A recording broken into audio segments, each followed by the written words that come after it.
12 વાગ્યા સુધી પ્રશ્નોત્તરી રાખશું, તો જેમને પણ પ્રશ્ન હોય તો પોતાનો આંગળી ઊંચી કરી અને પૂછી શકે છે.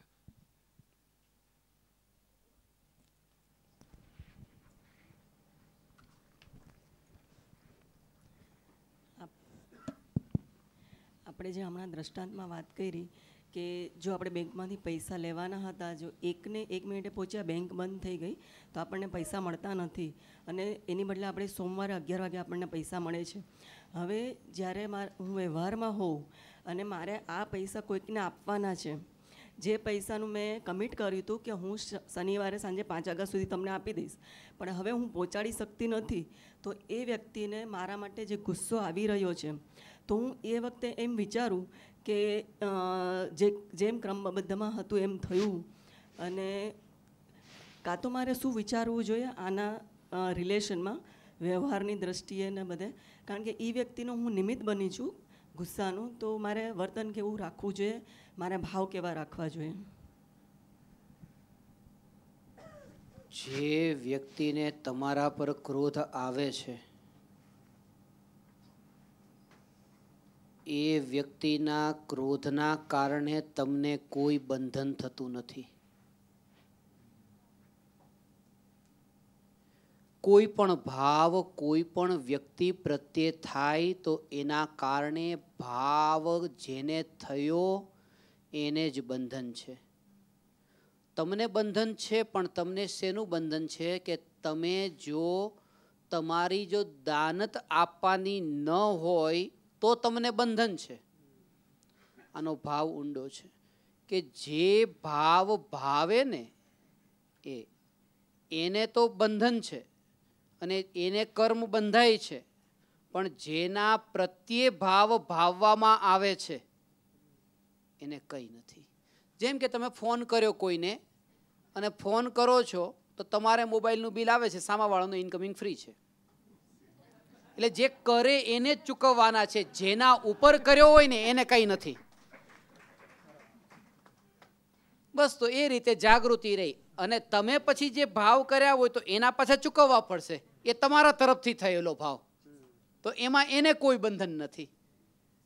જેમ કે કોઈ એક વ્યક્તિએ એવો ભાવ ભાવ્યો કે ભાઈ મારે મંદિરમાં આવી રીતે 8 લાખ રૂપિયા આપવા છે, અને 7 લાખ રૂપિયા અત્યારે કોઈની પાસે એને આપેલા હતા, અને 1 લાખ હાથમાં છે, તો 1 લાખ તો આપી દીધા અને કીધું કે બાકીના 7 લાખ છે તમને 1 મહિનામાં અહીંયા આપી દઈશ. 8 લાખ રૂપિયા મારે તમને આપવા છે. હવે 7 લાખ જ્યાંથી આવવાના હતા એ વ્યક્તિનું મરણ થઈ ગયું, અને હવે આપે એવું કોઈ નથી, અને અહીંયા તમે 7 લાખ ન આપી શક્યા, પણ તમને જે પુણ્યનો બંધ થાય છે 8 લાખનો થાય છે, કારણ કે તમારી દાનત એ હતી કે અહીંથી આવે ને અહીંયા આપી દો. એટલે ક્રિયા કરી એનાથી બંધન નથી, એ ભાવોથી બંધન છે. અને 1 લાખ પણ જે ફિઝિકલી આપ્યા છે ને એનું તો બંધન નથી, એમાં પણ ભાવોથી જે 1 લાખમાં પણ ભાવની જ પ્રધાનતા છે, ક્રિયાની નહીં. બધું ભાવ પર આધીન છે, અને ભાવમાં પણ ભાવની સાથે અભિપ્રાય. અભિપ્રાય એટલે ઓપિનિયન નહીં, ઇન્ટેન્શન, ઈરાદો કયો છે. તો કોઈના નિમિત્ત બનવું એમાં કાંઈ દોષ ન લાગે આપણને? સપોઝ એ તે નિમિત્તને દોષ નથી લાગતો, પોતાનો વ્યવહાર કરવો અને બીજાને ઉદય પર છોડી દેવા. નિમિત્તને જો દોષ લાગે તો શું થાય? વિતરાગી ભગવાનની પ્રતિમા છે, જે નગ્ન પ્રતિમા છે, મહાવીર ભગવાનની પ્રતિમા છે, અને કોઈને દેખતા વિકાર ભાવ ઉત્પન્ન થાય તો ભગવાનને કેટલા કરમ બંધાય? નિમિત્ત તો બન્યા ને? કોઈ નહીં. નિમિત્ત બનનારાને કંઈ નથી થતું, જેને ભાવ થયા છે ને એને જ બંધન છે. અને ખાસ વાત તો એ છે કે એ સામે ક્રિયા ન પણ થઈ હોય, જેમ કે કોઈને મારવાનો ભાવ આવ્યો ને મારી ન શક્યા તો પણ બંધન છે.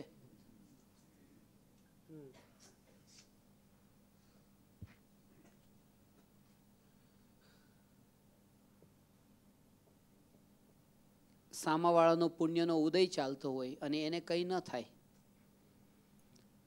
થાઈલેન્ડમાં તે હાચા યુનિવર્સિટીમાં મારું પ્રવચન ચાલતું હતું, ને પ્રવચનમાં તે એક વિદ્યાર્થીએ ચાલુ પ્રવચન એક પથ્થર ફેંક્યો.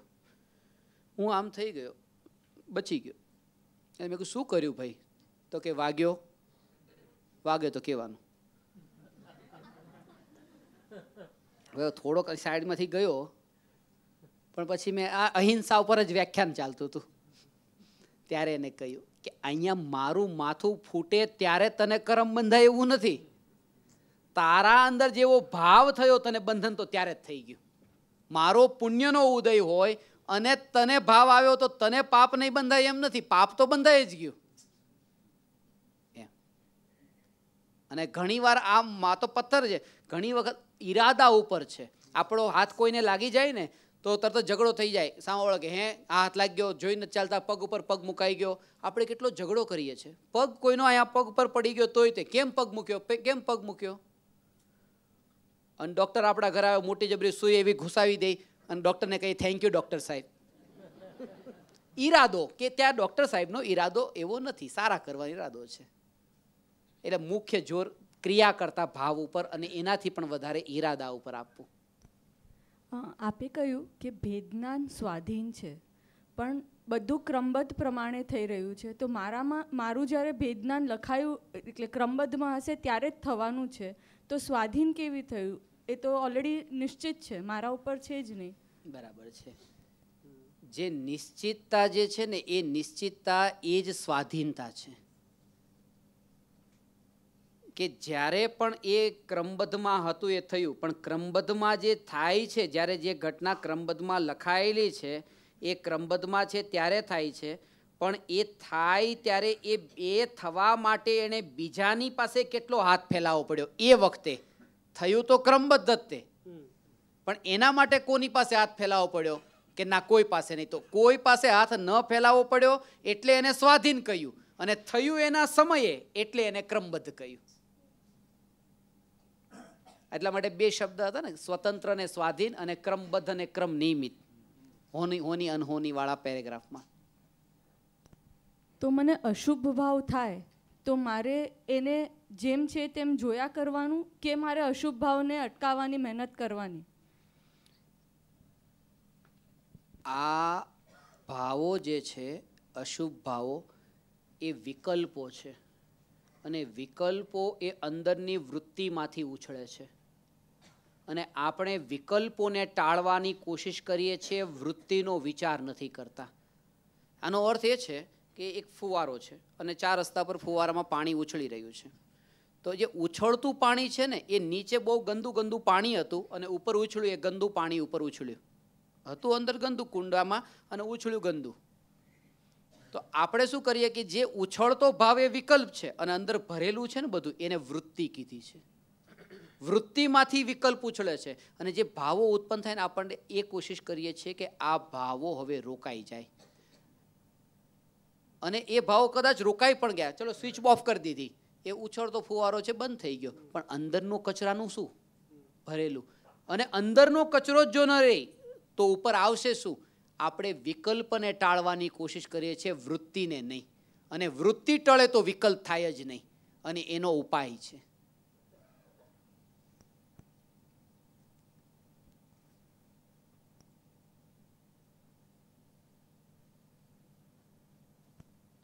કારણ કે વિકલ્પને ટાળીને વૃત્તિ છૂટતી નથી, વૃત્તિ છૂટતા વિકલ્પ છૂટી જાય છે. એટલે જેમ કે આપણને જ્યારે વિકલ્પ ઉત્પન્ન થાય છે કે ભોજન કરવાનો વિકલ્પ ઉત્પન્ન થયો એટલે ભોજન કરી લીધું, પણ ભોજન કરવાનો વિકલ્પ થયો એટલે ભોજન કર્યું, પણ ભોજન કરવાથી વૃત્તિ તો ગઈ નથી, અને એનું પરિણામ શું આવ્યું કે 4 કલાક પછી પાછો ભોજન કરવાનો વિકલ્પ ઉછળ્યો, કારણ કે વૃત્તિમાં તો પડ્યો જ તો. એટલે જ્યારે આપણે જે ભાવ થાય એવું કામ કરીએ ત્યારે એ વિકલ્પો જતા રહે છે, પણ વૃત્તિ પડી રહી છે, વૃત્તિ અંદરમાં પડી રહી છે. એટલા માટે ભોજન કરીને ભૂખની વૃત્તિના માંથી જે વિકલ્પ ઉછળ્યા છે, સૂક્ષ્મ દ્રષ્ટિએ દેખીએ તો ભોજન કરીને આપણે ભૂખ મટાડતા નથી, ભૂખને પોસ્ટપોન કરીએ છીએ. ભોજનથી ભૂખ મટતી જ નથી, માત્ર પોસ્ટપોન થાય છે, આગળ ધકેલીએ છીએ, કારણ કે અંદરનો કચરો એવો ને એવો પડ્યો. અને એ વૃત્તિને દૂર કરવાનો ઉપાય એ છે કે એ જે વૃત્તિ છે અનાદિની છે, અનાદિકાળની છે, તેમ છતાં પણ ચૈતન્ય સ્વભાવમાં મળી ગઈ નથી, આવું જે જાણ્યું કે તરત જ હવે વૃત્તિ પણ મોડી પડી. વૃત્તિ મોડી પડતા વિકલ્પ પછી ઉછળતા પણ મોડા થયા. એક વાત એ છે કે સ્વભાવના આશ્રયે ભગવાન આત્માના લક્ષ્ય સિવાય કોઈ ઉપાય નથી કે વૃત્તિ છૂટે.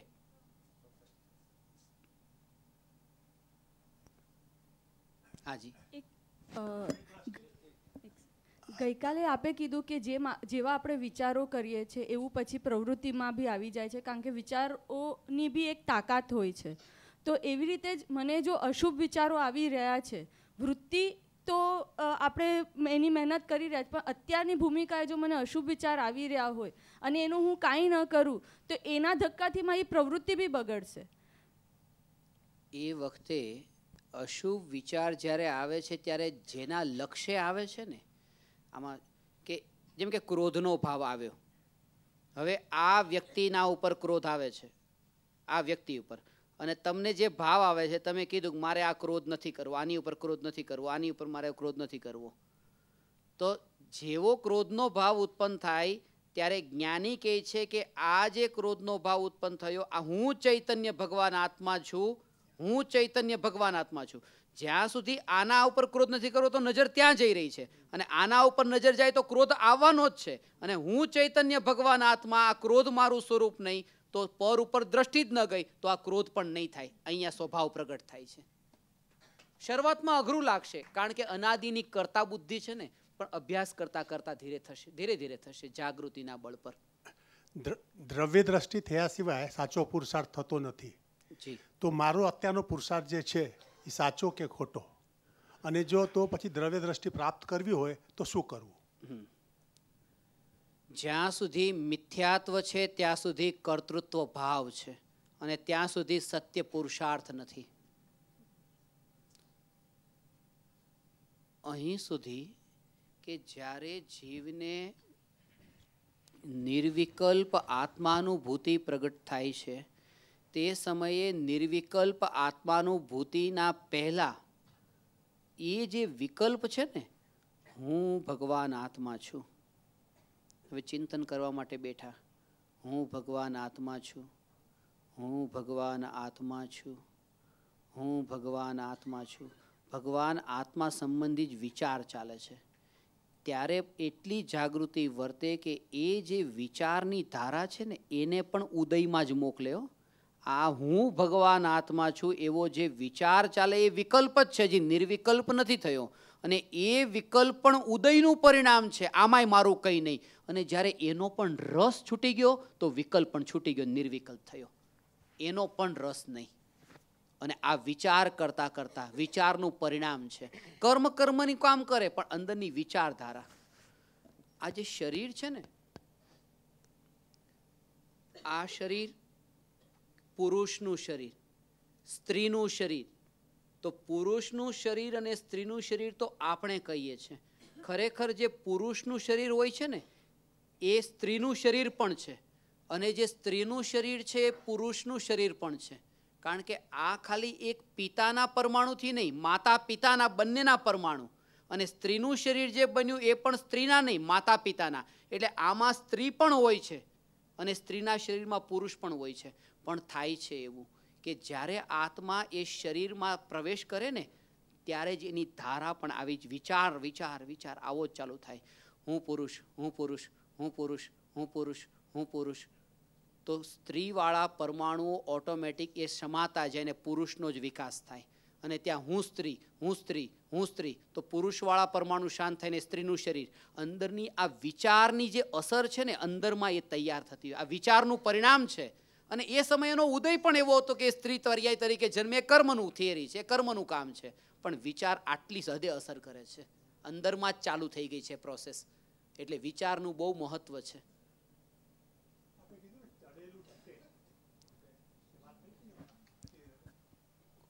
કોઈ આપણે કંઈ કરીએ આપણે તો પહેલાં કોઈને આપવાનું દેવાનું લેવાનું છે મારું, તો પહેલાંનું હું ભોગવું કરું છું. પણ અત્યારે હું જે કરું છું એ પહેલાંનું છે કે અત્યારનું નવું છે, કેમ ખબર પડે?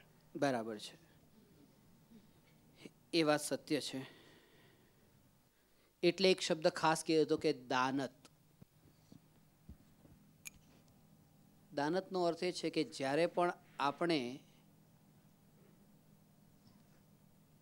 એ દ્રષ્ટિએ વિચાર કરીએ કે આ જે કંઈ પણ કોઈની પાસેથી તમે કંઈ લીધું છે અને તમે એમ ન માનો કે મેં ક્યારેક એને આપ્યું હતું ને મને મળી ગયું, મેં ક્યારેક એને આપ્યું હતું ને મને મળી ગયું.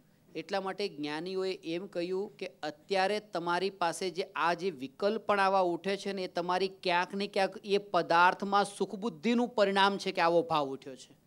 જ્યારે તમને સુખબુદ્ધિ નથી ને ત્યારે તમારા હાથમાં પછી રહેતું નથી. જાઓ ભાઈ, એ પરિણામ એવું આવે છે, સહજે આવે છે.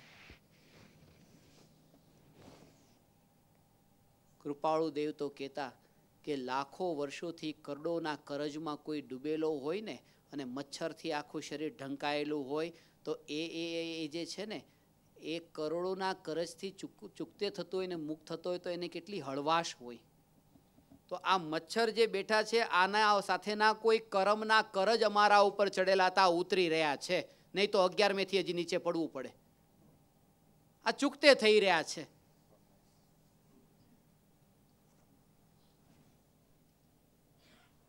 જાગૃતિ વર્તે અંતરમાં.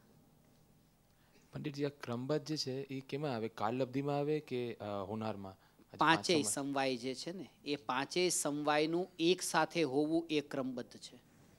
ક્રમબદ્ધમાં કોઈ એક વસ્તુ નથી, પાંચેયનો સમુદાય છે એ ક્રમબદ્ધ છે, એટલે સમવાય કહ્યું. મારે જે પ્રશ્ન પૂછવું છે, એક દ્રષ્ટાંત લઈએ આપણે કે એક એક્ઝામ છે, એની અંદર 10 ક્વેશ્ચન પૂછવામાં આવવાના છે અને જો વિદ્યાર્થીને એમ કહેવામાં આવે કે આની અંદર પહેલા ક્વેશ્ચનમાં આટલા માર્ક્સ મળશે, છેલ્લામાં આટલા મળશે, આ ફિક્સ જ છે અને તને 60% જ મળવાના છે કે 40% જ મળવાના છે, તો પછી ભણવાનો સંવેગ એને કઈ રીતે આવે? કારણ કે જ્યારે મગજમાં એવું સેટ થાય કે હું ગમે એ કરું, મારું પરિણામ તો ફિક્સ જ છે, તો એક પ્રશ્ન એ થાય કે સંવેગ કેવી રીતે આવે? અને બીજો પ્રશ્ન, આવું સાયન્સ કેમ છે? કંઈ નવું થતું હોય તો કારણ હોય. આ અનાદિનું છે એટલે કોઈ કારણ નથી. સ્વભાવ છે અને સ્વભાવના કારણો નથી હોતા. કે તમે ચેતન કેમ છો ને જડ કેમ નથી, કે સ્વભાવ છે ચૈતન્યનો. આ પૂતગલ કેમ છે? કારણ કે એનો સ્વભાવ છે સ્પર્શ રસ ગંધ વર્ણનો.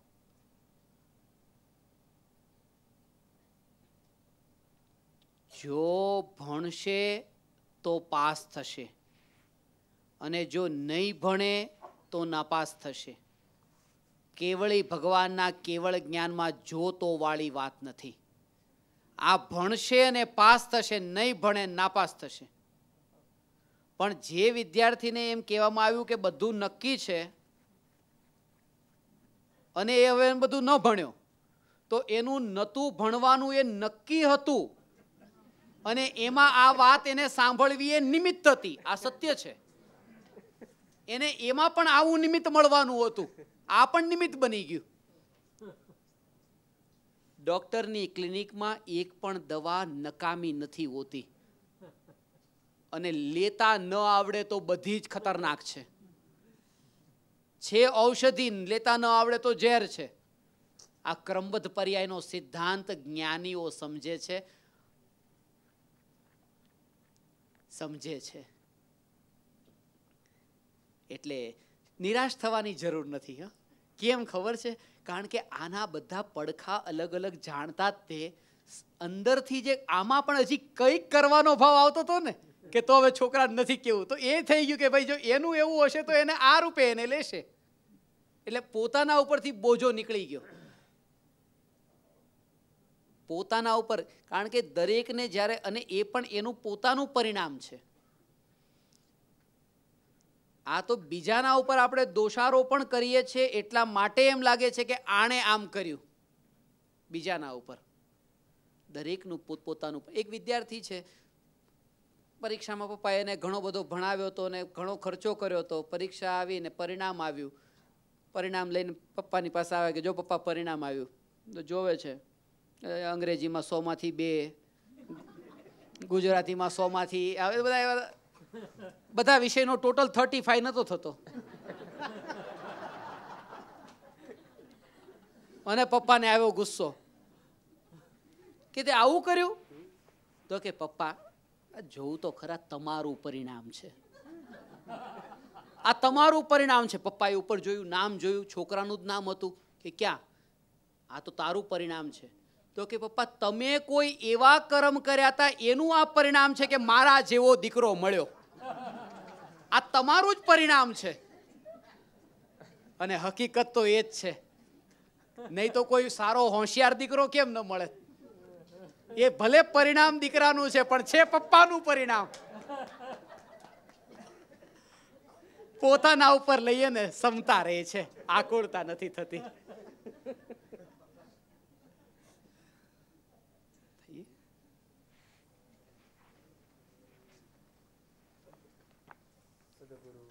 દેવકી જય, પરમ કૃપાળુ